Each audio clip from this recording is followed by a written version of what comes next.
Jadi ceritanya ada sebuah truk gitulah kebalik gitu ya. Terus barang-barang di dalam truk itu yang dibawa itu tumpah ke jalanan. Dan ternyata instead of bantuin atau ngerapiin atau ngecek supirnya aman nggak atau gimana caranya di situasi tersebut tuh tidak menjadi semakin kacau dan runyam, masyarakat di sekitar situ malah ngeluting kalau bahasa anak PUBG sekarang. Ngambil-ngambilin barang yang tumpah dari truk tersebut. Dan hal tersebut divideokan oleh seorang warga dan diuploadlah ke sosial media bernama TikTok. Dan kalau kalian udah ngikutin channel ini, pasti kalian tahu ini akan ngebahas apa. Yes, kita akan ngebahas komentar masyarakat yang mengomentari video orang-orang ngambilin barang-barang truk yang tumpah. Kira-kira sebijak apa, secerdas apa, dan sehebat apa, dan serta seberkualitas apa komentar-komentar masyarakat kita di TikTok terhadap fenomena tumpahnya barang-barang di truk dan masyarakat mengambilnya untuk kepentingan sendiri. Yes, diambil, bukan dirapiin.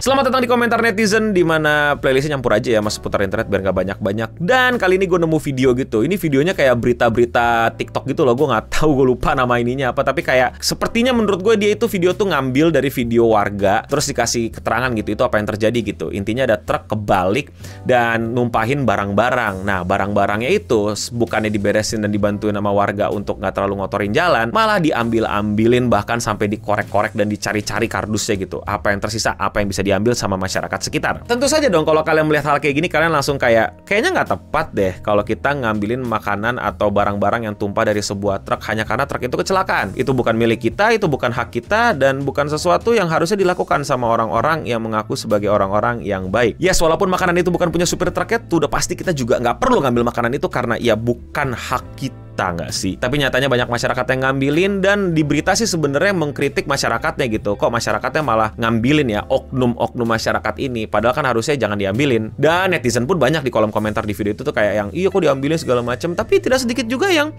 membela. Jadi apa aja sih pembelaan para netizen ngelihat masyarakat, oknum masyarakat lebih tepatnya, ngambilin barang-barang tumpah dari truk karena kecelakaan? Aku yakin ini semua ada sebab dan akibat. Tidak mungkin diambil warga kalau supirnya tegas. Hah? Begini, gue sih salut banget sama seorang supir yang baru saja mengalami kecelakaan ya, entah itu dikarenakan dia atau gimana. Terus tiba-tiba dia langsung keluar dan tiba-tiba langsung, kalian semua diam! Jangan bergerak! Aku telah memainkan permainan ini! Gitu. Itu gue salut banget sih, aduh, dalam keadaan berdarah-darah, tangannya patah atau gimana lah, belum bisa keluar. Kayak, ini gue nggak ngerti argumennya kemana, karena ini dua hal yang menurut gue tuh lalit banget. Kayak, mau supirnya tegas nggak tegas ya lu nggak boleh ambil. Masa menyalahkan ketidaktegasan orang sama perlakuan kejahatan orang lain? Ini kayak mental nyalahin korban gitu loh. Kayak, apa? Oh, ada maling tuh, rumah lu kemalingan. Ya lu sih gemboknya nggak 18 gitu kan. Mana-mana mah gembok 18 gitu ya. Itu apa, kunci stang, kunci setir, kunci pedal mobil ya, kunci kaca, alarm. Terus tiap ban dikasih alarm tersendiri sama pickup. Kalau kebuka nggak pakai sidik jari, nyala.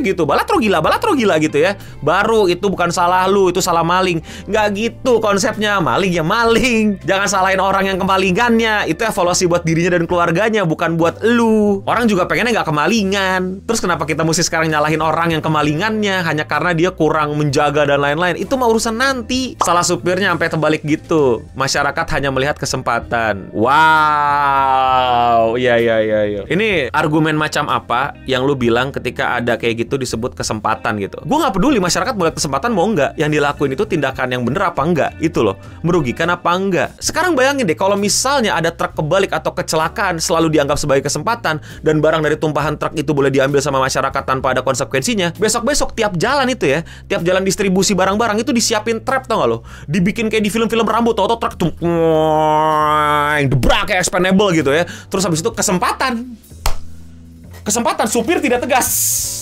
Anda sebagai supir tidak tegas, kesempatan. Kita oknum ngelihat kesempatan, let's go. Let's go. Besok-besok udah bikin banyak trap gitu kan, lempar ranjau segala macam, udah jadi kayak elite spesial gitu ya. Kalah itu apa Fast and Furious gitu, maling-malingin mobil pas awal-awal ya. Fun fact buat kalian yang belum nonton Fast and Furious, di awal mental ke family-familyan dan udah keluar angkasa dan ke submarine dulu tuh mereka tuh maling mobil sebenarnya. Bukan balap-balapan apa nangkepin penjahat gitu. Dan iya, kalau ini dibenerin argumennya kan kacau balau gitu loh. Nggak ada namanya kesempatan dari kemalangan orang lain gitu. Walaupun gue tidak menutup mata bahwa banyak kecelakaan terjadi juga gara-gara si supirnya ya, oknum juga gitu. Tapi ya two wrongs doesn't make it right gitu. Hanya karena dia salah bukan berarti lo jadi bisa berbuat salah terhadap dia. Perusahaan kan duitnya sudah banyak, barang tumpah dari truk gak seberapa. Nah, ini lagi nih, keren bang. Sekolah di mana bang? Mau duit perusahaan segede apapun juga nggak ngaruh. Kalau argumen ini lagi-lagi dibiasakan dan diwajarkan di masyarakat. Yaudah kalau gitu kita maling siapapun yang lebih kaya daripada kita aja. Belum tentu loh semua orang kaya ini duitnya tidak baik, duitnya dari cara yang ilegal atau dari pekerjaan-pekerjaan yang haram. Banyak orang kaya yang emang struggle, bergerak dengan sesuai hukum dan mendapatkan opportunity, bekerja lebih giat, lebih rajin. Terus hanya karena lu bisa bekerja lebih rajin, lebih giat. Gue tau nih komen pasti mau komen giat semua. Harta lu jadi kesempatan orang-orang gitu untuk yang bekerja lebih malas daripada lu, lebih malas nyari kesempatan daripada lu, lebih banyak tidurnya daripada kerjanya. Gak bisa men. Mau ruginya cuma seperak pun itu gak bisa kita jadiin itu sebuah pewajaran, ngerti nggak? Jika seseorang lebih kaya daripada gua, maka orang tersebut harus tersiksa. Kalau gua nggak boleh karena gua nggak kaya, kan kayak apa? Biasanya kalau truk pengangkutan gitu ada asuransinya, daripada terbuang sia-sia ya bagikan ke warga. Toh nanti asuransinya juga cair. Gua nggak tahu ya asuransian di pengiriman barang gimana dong, pasti beda-beda juga ya. Ya again, tidak menjadikan sebuah pembenaran akan aksi ngeluting gitu. Mau truknya jatuh, mau truknya nggak kenapa-napa, mau ada asuransinya, kenapa mesti looting? Argumennya sama aja kayak pasti ya tiap supir itu udah punya bullet vest gitu. Jadi nggak apa-apa tembak aja dadanya gitu kan, bok sekali gitu kan, lu dok sekali gitu, udah ada bullet vestnya kok aman gitu kan. Enggak dong. Apa sih argumennya mental kemana-mana gitu untuk ngebelain sesuatu yang kayak ini adalah komentar yang gak mau gue komentarin tapi gue bacain aja ya. Maaf, kami orang susah.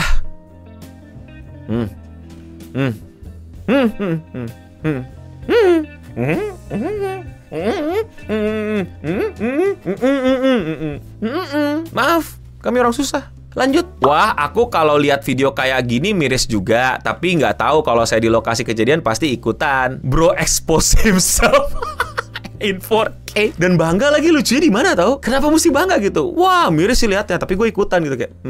For the comedy purpose, if it's a fiction works funny, but if it's true, it's irony and not funny.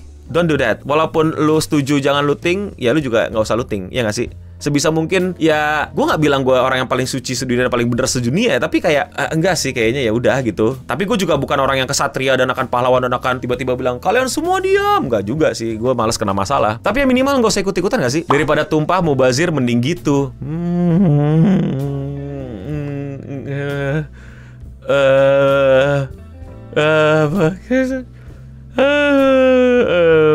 Ya gitu, enggak gitu. Tapi lanjut, itu rezeki jangan disia-siakan.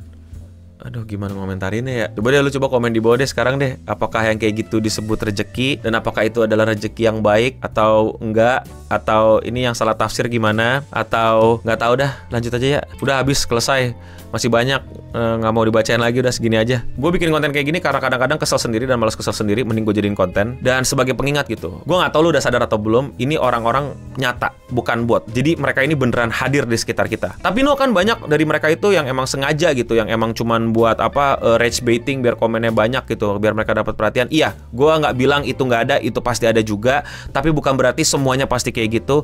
Ada di antara mereka yang bener-bener berpikir seperti itu. Dan bayangin orang-orang kayak gitu ada di sekitar kita. Kalian hidup bersama orang-orang yang punya pikiran bahwa kalau lu orang kaya dikit nggak apa-apa dirugiin, kalau ada kesempatan untuk diambil nggak apa-apa walaupun itu salah, dan bisa jadi itu emang rezeki. Dan salah lu yang nggak gembok pintu kalau kemaling. Jumlahnya nggak 1-2, banyak dan hidup di sekitar kita. kita hidup bermasyarakat sama oknum-oknum yang begitu? Apa lu nggak ngeri? Semoga tujuan baiknya tersampaikan ya, bahwa gue mengkritisi komentar-komentarnya. Jangan sampai mindset seperti ini bisa terus hadir di masyarakat dan banyak dan pada setuju. Dan tentu untuk nyari temen gue. Gue nyari temen lah. Ini ada yang waras gak sih? Apa kayak begini semua gitu? Gue pengen tahu gitu. Kalau nggak no, dunia nggak segitunya no. Ada yang oke lah, ada yang setuju sama lu lah. Ya gue butuh itu sih, jujur ngeliat kayak gini. Gue pengen lihat nggak no, emang lu gak sendirian. Cara berpikir lu masih ada temennya gitu. Yang kayak gini juga banyak, tapi tenang aja no. Itu sangat-sangat sedikit menurunkan kekhawatiran gue. Walaupun tetap khawatir orang-orang kayak gini hidup di sekitar gue, dan mungkin jumlahnya jauh lebih banyak daripada yang setuju sama pemikiran gue.